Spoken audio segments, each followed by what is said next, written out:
AITA for freezing my dad's estate account after finding a hidden note on a $5 check? I'm Brianna, 34, the second daughter in a family where second always sounded a lot like extra. My older sister Audrey was the one my mother praised in grocery store aisles, in holiday cards, and in every story where someone needed to be the good daughter. I was the one who kept hospital receipts in a shoebox, answered late-night calls from my dad when his voice sounded weak, and still somehow got described as the child who only came around when she wanted something. In my family, Audrey's tears were evidence. My questions were attitude. That rule had been in place for as long as I could remember. When we were kids, Audrey once forgot her costume for a school performance. My mother, Carol, drove home, brought it back, and told everyone Audrey had been overwhelmed because she cared so much about doing well. 2 years later, I forgot a permission slip on the kitchen counter. Mom made me sit out the field trip, telling me consequences were the only way I would learn responsibility. Audrey felt things deeply. I was too intense. Audrey needed reassurance. I needed to stop making everything difficult. Dad, Alan, usually stood near the edge of those moments with the same tired expression. He wasn't openly cruel to me. That almost made it harder to explain. He would rub the back of his neck and say, "Listen to your mother," as if truth became whatever ended the argument fastest. For years I told myself that made him weak, not unfair. The older I got, the less difference I could see between the two.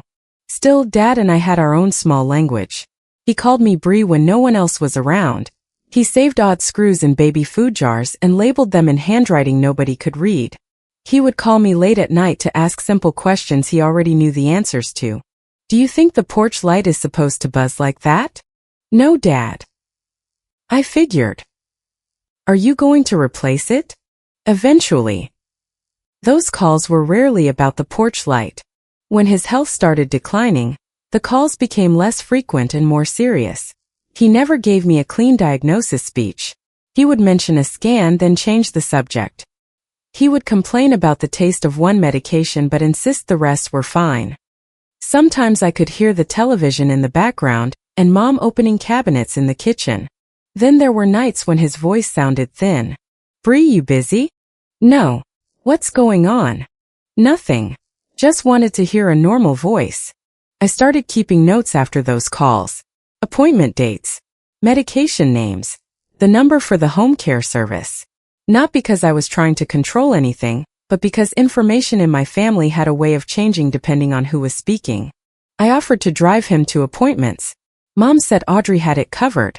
I offered to stay overnight after a procedure. Mom said Dad didn't want extra people around. I asked if I could visit on a Saturday afternoon. Mom texted, "He's exhausted. Please don't make this about what you need." I called Dad directly 10 minutes later. It rang twice, then went to voicemail. The next morning, Audrey texted me, "Mom and I have it handled. He needs calm right now."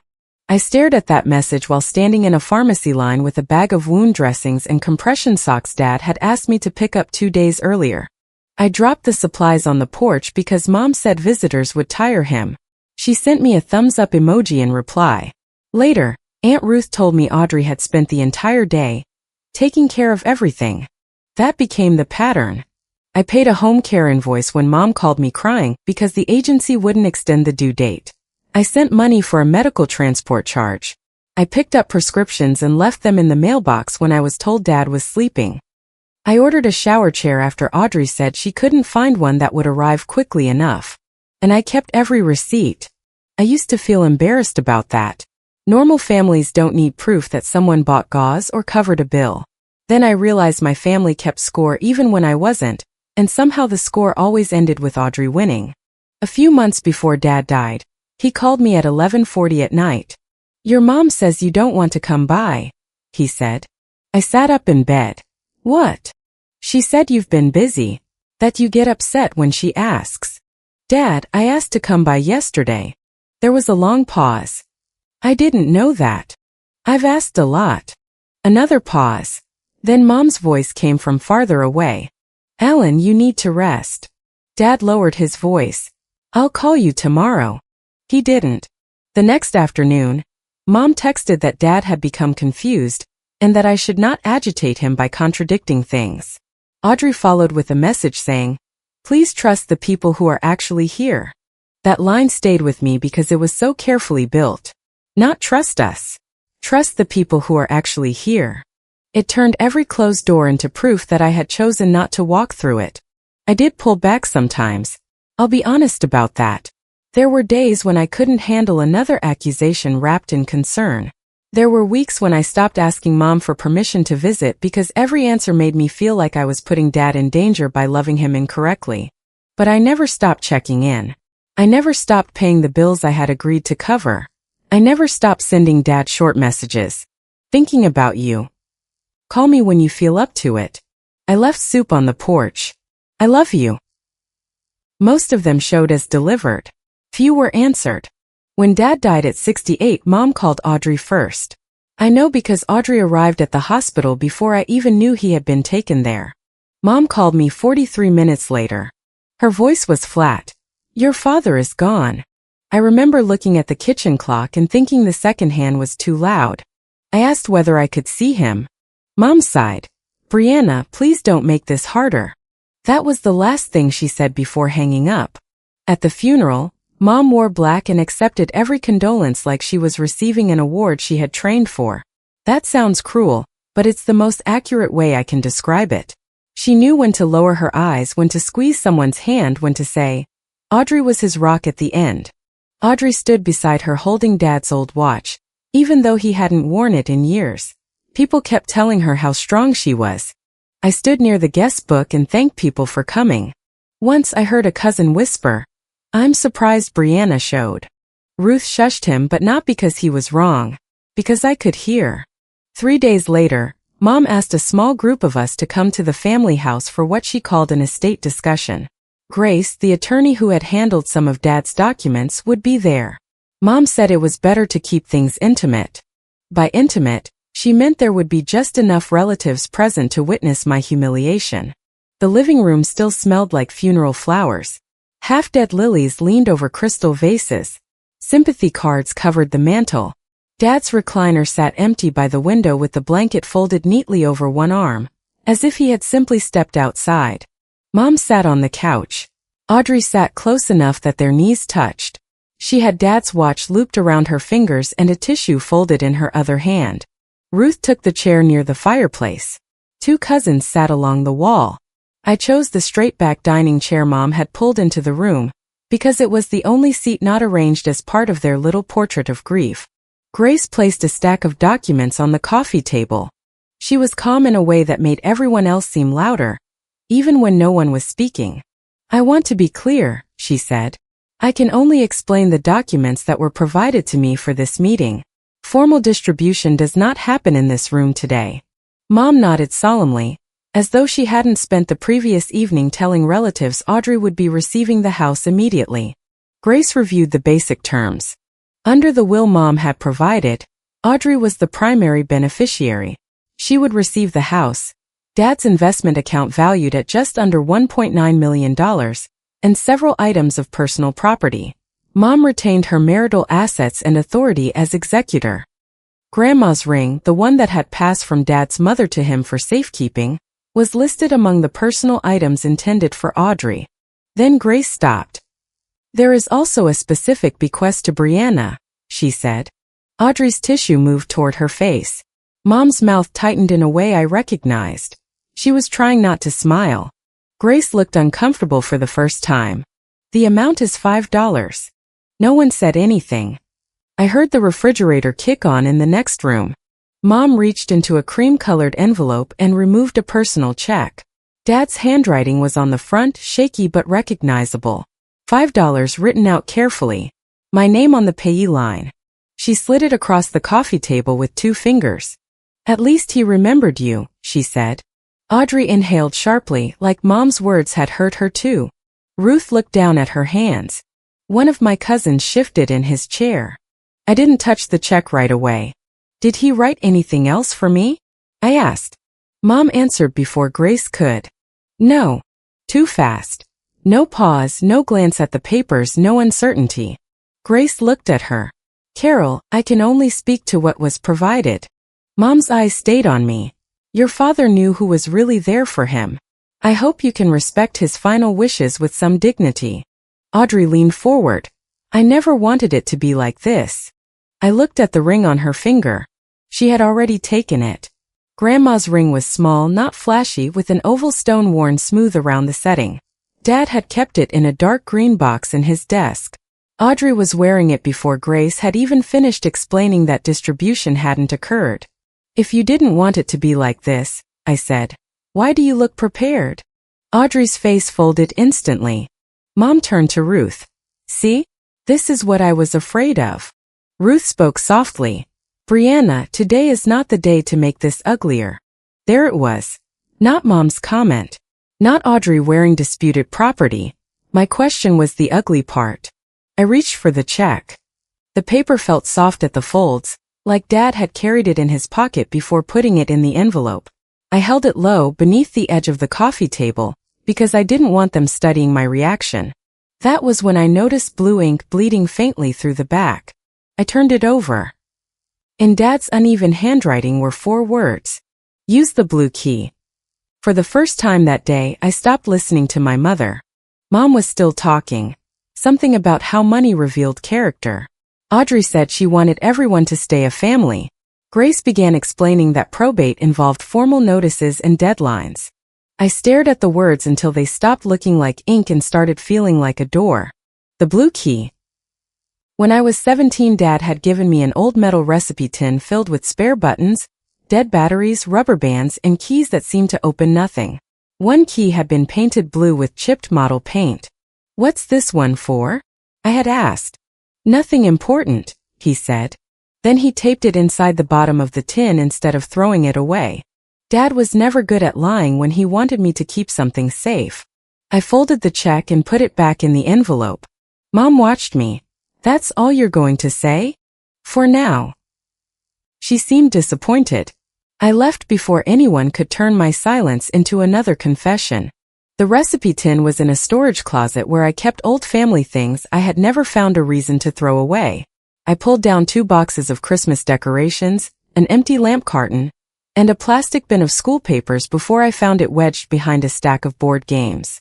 The tin still had faded strawberries on the lid. Inside were the same useless objects somehow untouched by time. Buttons, bent paper clips, a tiny screwdriver, 2 keys with no labels. The blue key was still taped underneath the false cardboard bottom. I sat on the floor with it in my palm and tried to remember every strange thing Dad had said during the last year. Once, during one of his late calls, he had asked whether I still kept old junk. I had laughed. You raised me.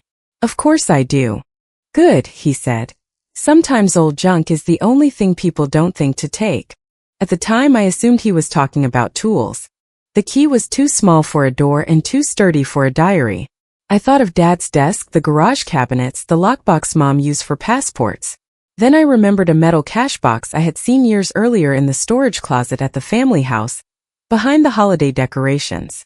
I drove back just after sunset. Mom's car was gone. Audrey's wasn't there either. I still had a house key because no one had thought to ask for it yet. The house felt wrong without people in it.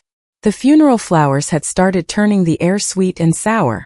Dad's recliner faced the dark television. A glass with a water ring beneath it sat on the end table. I stood in the entryway longer than I needed to.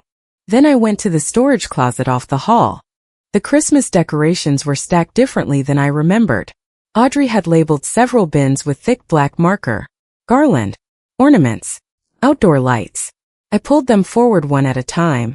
Behind the last bin was a gray metal box no bigger than a hardcover book. The blue key fit. Inside were 3 sealed envelopes, a small prepaid phone, several folded sheets of paper, a flash drive, a printed care schedule, bank records, receipts, and notarized copies of documents. On top was a note addressed to me. Bree, if Carol gave you the $5, then she used the old papers. Do not fight with her before you speak to Grace. Do not give Audrey the originals. Make copies of everything. I should have listened to you sooner. I am sorry I made you prove what I should have known. Dad. I sat on the floor and read those lines 6 times. The first time I felt relief. The second time rage. By the 6th I was crying so hard I had to press my sleeve against my mouth, because I was still trained not to let my grief disturb anyone in that house. Dad had known. Not soon enough. Not when I needed him to defend me. Not before years of letting Mom explain me to him. But at some point before he died, he had understood that I hadn't abandoned him. The prepaid phone had one saved audio file. The battery was low, but it turned on. The file was dated 6 weeks before his death. I pressed play. Dad's voice came through weak and scratchy. "Bree, I think I owe you an apology I may not be able to give in person." He coughed for several seconds. I could hear him breathing. I believed what I was told because it was easier than admitting I had been unfair to you. Your mother said you were too busy. Audrey said you thought I was being dramatic. I know now that you called. I found the messages. I found the receipts too. There was another pause. I should have asked you. I should have called from another phone. I let people stand between us and then blamed you for the distance. That is mine to carry. His voice dropped lower. I am trying to correct the papers. Grace may not have everything if Carol gets there first. The blue key is for you because you keep things when everyone else throws them away. Don't argue. Use the records. The message ended with a click. I sat there holding the phone against my chest. It was the closest thing to validation I had ever received from him, and it arrived after I could no longer answer. That hurt in a different way than the $5. The rest of the box turned the hurt into something colder. There was an updated will package, signed and witnessed, with a notarized self-proving affidavit. The pages were copies, not the originals, but each bore dates from 2 months before Dad died. There was also a separate notarized statement asking for a review of transfers made from his accounts during the final year of his illness. The updated distribution didn't leave everything to me. It wasn't some fantasy reversal where Dad suddenly decided Audrey deserved nothing. It divided the investment account more evenly after documented care expenses and prior transfers were accounted for. Mom retained her lawful share. Audrey still received a meaningful portion. The house was to remain with Mom during her lifetime, with the remainder divided between Audrey and me rather than passing entirely to Audrey. The ring was addressed separately. Dad had written, "My mother told me the ring should go to the daughter who kept the family honest." I once assumed that meant Audrey because she was the one nearest to us. I no longer believe nearness and honesty are the same thing. The ring should go to Brianna. Below that, in a different pen, he added, "She kept helping after we told everyone she did not." I had to stop reading for a few minutes. Then I opened the bank records. Audrey had received multiple transfers from Dad and Mom's joint account during his illness. Some were labeled caregiver reimbursement. Others said medical support or household help. One transfer for $12,000 was dated 2 days after I paid a home care agency invoice from my own account. Another was labeled reimbursement for medical equipment. Stapled behind it was the receipt for the shower chair I had ordered. There were copies of Zelle transfers I had sent Mom, pharmacy receipts in my name, and a hospital transportation invoice charged to my card. Dad had highlighted the matching dates. The printed care schedule was worse. My name appeared on 3 dates in an earlier version. On the final version, my name had been crossed out in black ink and replaced with Audrey's. A sticky note in Dad's handwriting said, "Bree came these days. Why changed?" Then I found the printed screenshot. It was a text conversation between Mom and Audrey. "Audrey, she asked to come Sunday. Mom, tell her he is resting." Audrey, "Good. He doesn't need Brianna coming in and confusing him now." Mom, "She will make him question everything." Audrey, "Exactly. We have enough to deal with." The messages were dated 10 days before Dad called to ask why I didn't want to visit. That was the moment I stopped thinking of Audrey as someone who had merely benefited from Mom's favoritism. She had helped build the wall. Then she accepted praise for standing on the other side of it. The final document was a printed email from a mobile notary service to Mom. It confirmed that Dad had executed updated estate papers and instructed her to deliver the original packet to Grace's office. The email was dated 8 weeks before his death. Mom had replied, "Received. I will handle it." She knew. I took photographs of everything, then carried the box out to my car. I didn't leave the originals in the house. I locked them in a secure place and drove home with the prepaid phone in my coat pocket. At 6:17 the next morning I emailed Grace. I kept the message short. Before any distribution occurs, I need you to review estate documents that were not presented yesterday. I have a signed copy of an updated will package, a notarized statement, evidence of prior transfers, and a recorded message from Dad explaining why he hid them. Please tell me how to preserve the originals and request a formal hold. I attached scans of the signature pages, the notary email and Dad's first note. Grace called me at 7:02. Her voice was sharper than it had been in Mom's living room. Where are the originals? I have copies. Dad's note suggests Mom received the originals. Do not surrender anything you have to Carol or Audrey. I wasn't planning to. Good. I am contacting the estate bank and council for a temporary administrative hold while these materials are reviewed. That is not a final ruling, but it prevents movement while we determine what happened. Did you know about the updated papers? I knew Alan had discussed revisions. I did not know he had executed this version. Carol told my office he had decided not to proceed. I closed my eyes. There's an email telling her to deliver the originals to you. I saw the attachment. Grace paused. Brianna, I am not going to speculate before I verify the documents, but failure to disclose relevant estate papers is serious. So are undisclosed transfers involving an executor. What happens now? No assets move. We request the complete record. If Carol cannot produce the originals, we pursue them formally. Her authority may be limited or suspended while that happens. By 9:30, Grace had sent written notice that no estate assets were to be sold, transferred, distributed, or removed pending review. The estate account was flagged. The house couldn't be transferred. The investment account couldn't be released. Personal property, including the ring, had to remain available for inventory. Mom called me at 9:47. I let it ring once before answering. What did you do? She said. There was no greeting, no mention of Dad, just panic. I asked Grace to review all of Dad's documents. You had no right to interfere with his wishes. I'm trying to find out what his wishes were. You are turning grief into a lawsuit. You handed me $5 in front of everyone. Don't act shocked that I looked at it. Silence. It lasted just long enough for me to know she understood exactly what I meant. Then her voice softened. Brianna, your father was very sick. He was confused. He signed things without understanding them. If that's true, Grace can review it. You always wanted to be a victim. I'm not discussing this by phone anymore. After everything I've lost, you still need to punish me. This is not punishment. It's probate. She hung up. 10 minutes later, Audrey messaged me. Can't you let Dad rest without making this about money? I looked at the message, then at the photograph of her text saying Dad didn't need me, confusing him. I replied once.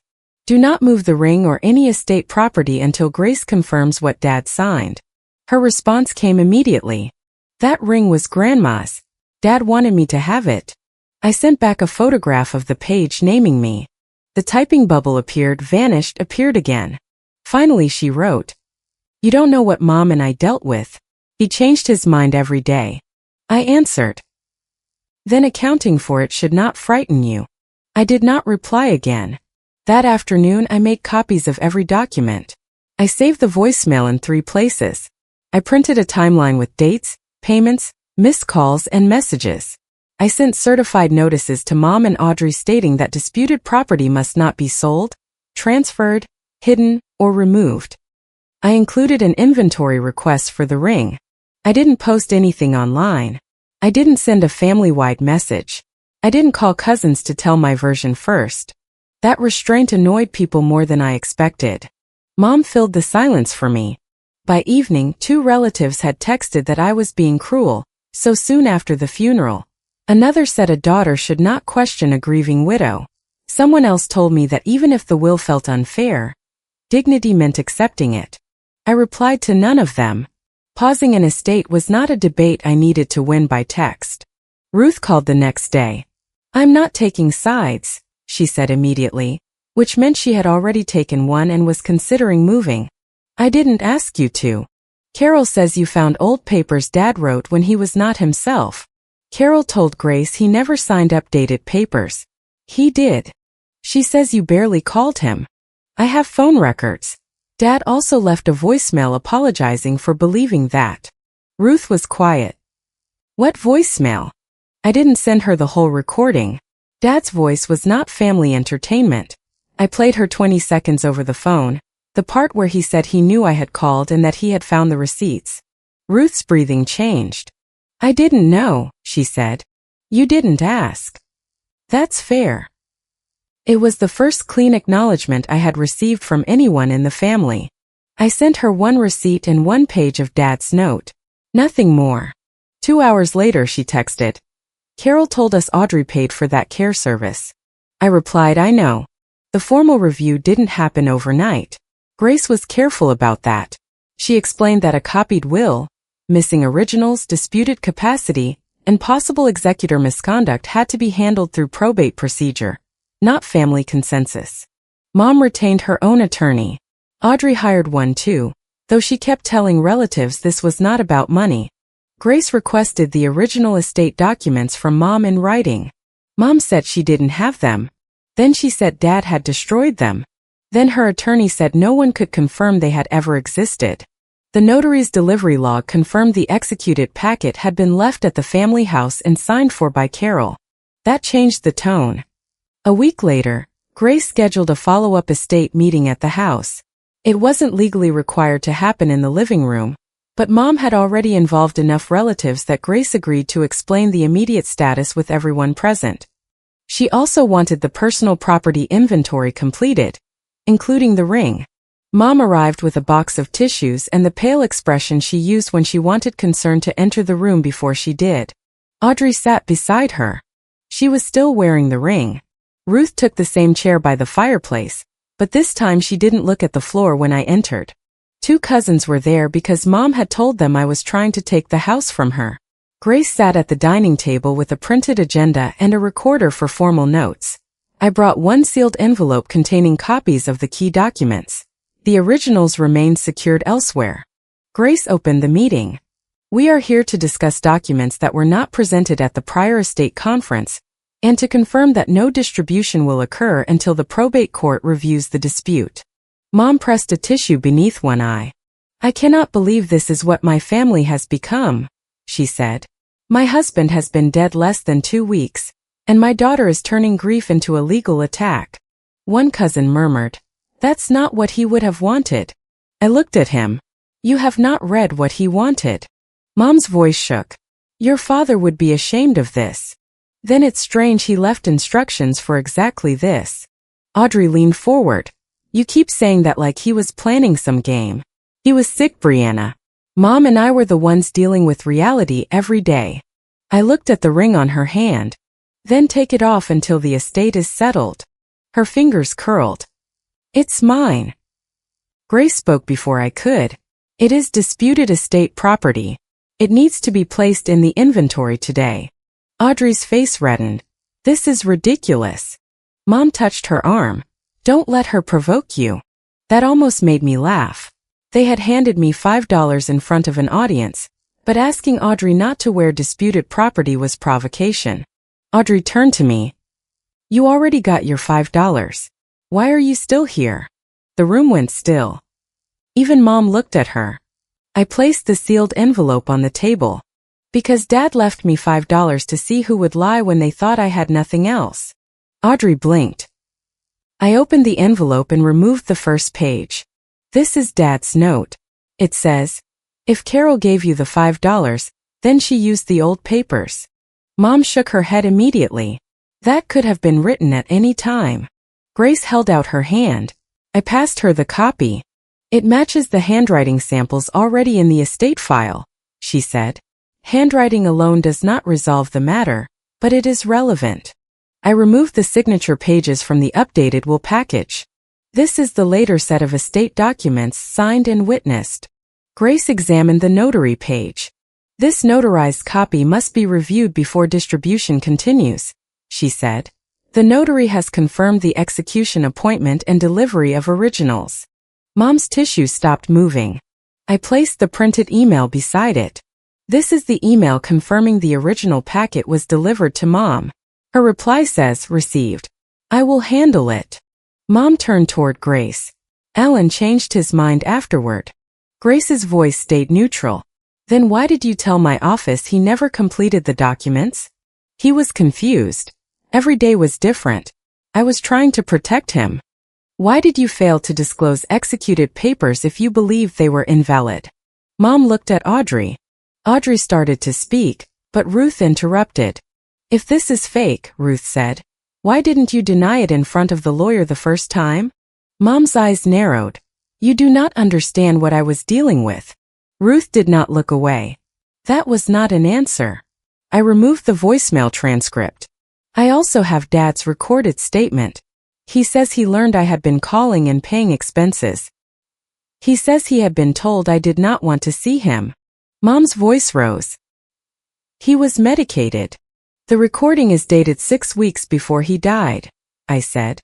He identifies the updated papers, the blue key, and the reason he hid copies. Grace has the audio file. I didn't play the entire message. Grace had already verified the date stamp and preserved the file. But she played a short portion with Dad's permission built into his own words. His voice filled the living room. I let people stand between us and then blamed you for the distance. That is mine to carry. Mom stared at the carpet. Audrey's mouth opened but nothing came out. I placed the care receipts on the table one at a time. Home care invoice. Paid from my account. Medical transport. Paid from my account. Pharmacy charges. My card. Shower chair. My order confirmation. Then I set down the transfer records showing money sent to Audrey as reimbursement for those same categories. One cousin leaned forward. Audrey, you said you paid for the home care. Audrey shook her head. I paid for other things. There were so many bills. I can't remember every transaction. I passed Grace the care schedule. My name was removed from the final version. Mom's voice became firm again. Because you were unreliable. I placed the screenshot of Audrey's text on top. He doesn't need Brianna coming in and confusing him now. Audrey's face drained. Ruth read it, then looked at her. You knew she was trying to come? Audrey started crying. I was protecting Dad from stress. You told everyone I stopped showing up, I said. He got upset after talking to you. Because he started asking questions? Mom stood so quickly the tissue box fell to the floor. This is exactly what I mean. She comes in here with papers and accusations and acts like she understands what caregiving was like. She was not there at 3 in the morning. She did not clean him. She did not watch him forget things. She got to send money and feel righteous while Audrey and I did the hard part. For the first time there was something real under Mom's performance. Exhaustion. Anger. Maybe even fear. I didn't deny that she and Audrey had done work I had not done. I know you cared for him, I said. I know it was hard. That does not give you the right to block me. Take my help, credit Audrey, hide his papers, and use his funeral to tell everyone he hated me. Mom's face twisted. No one said he hated you. You gave me $5 and said he knew who showed up. You always hear the worst possible meaning. No. I finally heard the exact meaning. Audrey wiped her face. You're humiliating, Mom. You used my grief as a punchline, I said. I'm using Dad's records as evidence. Grace raised one hand. This meeting is not a trial. But the evidence presented creates several immediate issues. First, the later testamentary documents must be submitted for probate review. Second, the missing originals must be accounted for. Third, transfers to Audrey during Alan's illness require a formal accounting. Fourth, Carol's conduct as executor is now in question, because relevant documents appear to have been withheld. Mom sat back down slowly. Grace continued. Until the court addresses these matters, no assets are to be distributed, sold, transferred, or removed. That includes the house interest, investment account, and personal property. I looked at Audrey's hand. Grace followed my gaze. Audrey, the ring must be returned to the estate inventory today. Audrey pulled it off with a sharp movement and set it on the table. The little sound it made against the wood was barely anything. It was still the loudest moment in the room. Mom's attorney later argued that she should remain executor, because removing a grieving widow would be unnecessarily disruptive. Grace submitted the delivery record, Mom's conflicting statements, the undisclosed transfers, and her failure to produce the newer originals. The probate court did not decide the entire estate at once. It did something more important first. It suspended Mom's authority and appointed a neutral temporary administrator. For the first time, Mom's version was not the official version. The estate account remained frozen except for approved expenses. The house couldn't be transferred to Audrey. The ring stayed in secured inventory. Audrey had to provide records for the money she received during Dad's illness. The review took months. That mattered because real consequences were less dramatic than the family meeting and much harder to escape. Audrey had to sit for questions about each transfer. She couldn't simply say she had handled everything. She had to explain amounts, dates, and purposes. Several transfers were legitimate reimbursements for time and expenses she actually covered. I didn't object to those. I was not trying to turn her caregiving into theft just because she had lied about me. Others did not match any expense she could document. One payment labeled medical support had been used toward a luxury vacation deposit. Another large transfer had gone to pay down her personal credit card. She claimed Dad had given those as gifts. The neutral administrator treated them as advances against her eventual share, while the dispute was settled. My expenses were verified through receipts, bank statements, and vendor records. I was reimbursed from the estate for what I had paid. The missing original will was never produced. Mom insisted Dad must have destroyed it, but the evidence that she had received it, combined with the signed copy, witness affidavits, notary records, Dad's voicemail, and her false statement to Grace, gave the newer documents enough weight to keep the old distribution from controlling without challenge. Eventually, the attorneys negotiated a settlement rather than drag every issue through a full trial. The house remained available for Mom's lifetime under conditions that prevented her from transferring it to Audrey or borrowing against the estate interest without approval. Afterward, the remainder would be divided between Audrey and me. The investment account was divided more fairly after prior transfers and expenses were reconciled. Audrey still received a substantial inheritance. So did I. I didn't get everything. Neither did she. That was the point. The ring came to me after the administrator confirmed Dad's written intent, and Audrey agreed to release her claim as part of the settlement. When Grace handed me the green ring box, I didn't put it on. I thought of Grandma, who had once told us during a holiday dinner that jewelry should never become more important than the people fighting over it. Mom had laughed and said no one in our family would ever be that foolish. I kept the ring in the box for a long time. Ruth was the first relative to apologize. She called one evening and said, "I should have asked more questions before I judged you." I appreciated that she didn't add an excuse. One cousin sent a text saying he had been told I stopped coming around and that he was sorry for repeating it. Another said nothing for months, then mailed me a copy of a photograph of Dad and me from years earlier. A few relatives never changed their position. They said I had been too cold, too procedural, too willing to challenge Mom so soon after the funeral. One told me, "Even when you're right, there are gentler ways." Maybe there were. But gentleness had been the language my family used when they wanted me to swallow something sharp without making a face. I could admit one thing. I had spent years waiting for fairness to appear on its own.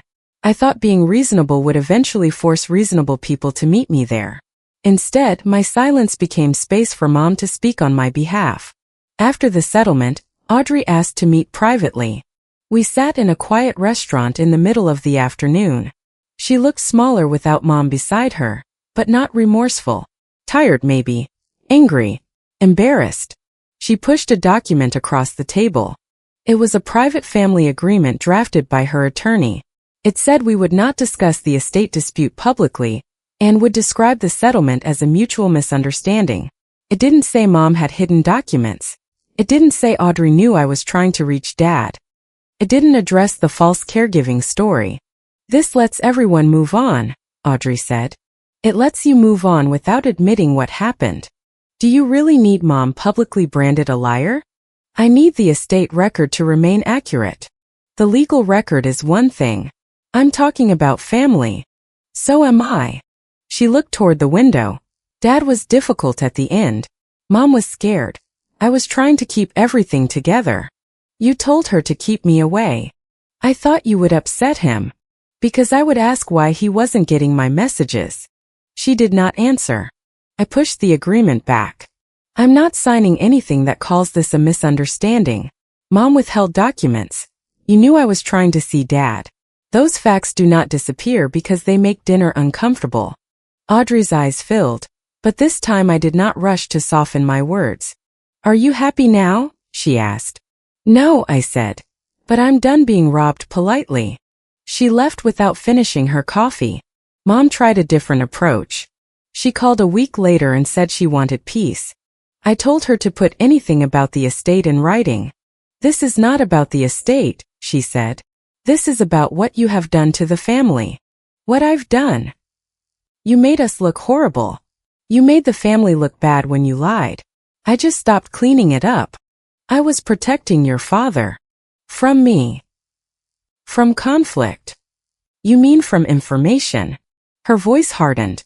You always have to win. No. I needed the truth to stop losing just because you were louder. She hung up on me. We did not reconcile. I did not expect us to. The settlement gave me money, but money was not the part that changed how I slept. The important part was that the official record no longer said I had abandoned Dad. My payments were acknowledged. My attempts to reach him were documented. His later instructions were not buried under Mom's preferred version of him. Dad still failed me. His apology did not return the calls he never made or the visits he let other people block. He had years to question Mom's stories and usually chose the comfort of believing her. The documents did not turn him into a perfect father. They proved that near the end he finally looked directly at what he had helped create. That was not enough to erase the past. It was enough to stop Mom from writing the final page for him. I never cashed the $5 check. I kept it in a small envelope with Dad's note. The blue ink on the back has faded slightly where my thumb rubbed it that first day. Use the blue key. The key itself is on my key ring now between my front door key and a little metal tag from an old suitcase. It opens nothing anymore. The box is empty, and the estate is settled. I keep it because for most of my life, I asked the people lying to me for permission to see the truth. Dad's last useful act was leaving me a way around them. The $5 didn't buy my silence. It bought me the proof I needed to stop being their villain. If you liked it, don't forget to leave a comment and support the channel by subscribing. See you in the upcoming stories.